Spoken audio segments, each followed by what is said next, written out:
चालाक मुर्गे और गीदड़ की शिक्षाप्रद कहानी। एक गांव में एक मुर्गा रहता था। वह रोज सुबह बांग देकर गांव वालों को जगाया करता था।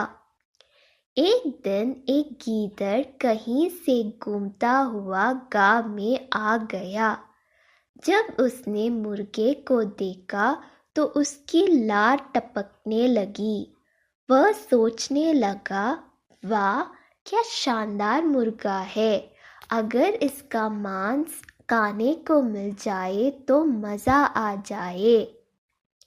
वह तरकीब सोचने लगता है ताकि किसी तरह मुर्गे को दबोच कर पेट पूजा कर सके।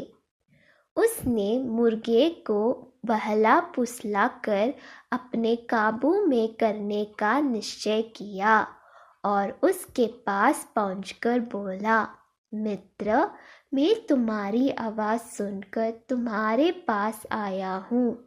तुम्हारी आवाज़ बहुत ही सुरीली है, कानों में मिश्री घुल जाती है।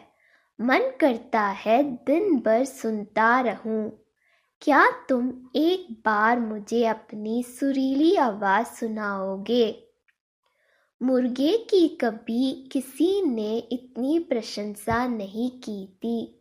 वह गीदड़ की बात सुनकर मुर्गा खुशी से फुला नहीं समाया और उसे अपनी आवाज़ सुनने के लिए ज़ोर ज़ोर से कुकड़कू करने लगा। गीदड़ किसी फिराक में था।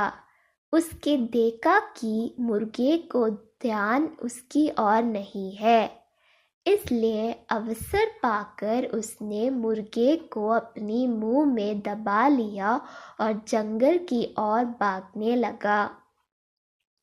जब वह जंगल की ओर भाग रहा था, उस समय गांव वालों की दृष्टि उस पर पड़ गई।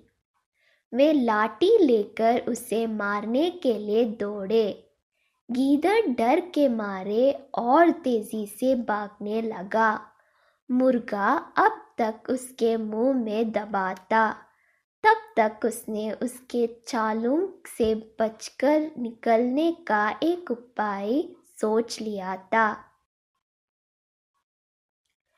वह भागते हुए गीदड़ से बोला, देखो गीदड़ भाई, ये गांव वाले मेरे कारण तुम्हारा पीछा कर रहे हैं। वे तब तुम्हारा पीछा करना छोड़ेंगे जब तुम उनसे कहोगे कि मैं तुम्हारा हूँ, उनका नहीं। ऐसे करो, तुम उन्हें बोल दो। गीदड़ मुर्गे की बातों में आ गया और पलटकर बोलने के लिए अपना मुंह खोल लिया। लेकिन जैसे ही उसने मुंह खोला, मुर्गा उड़ गया और गांव वालों के पास चला गया। इस तरह अपनी चतुराई से उसने अपनी जान बचाई। सीख: संकट के समय बुद्धिमानी से काम लेना चाहिए।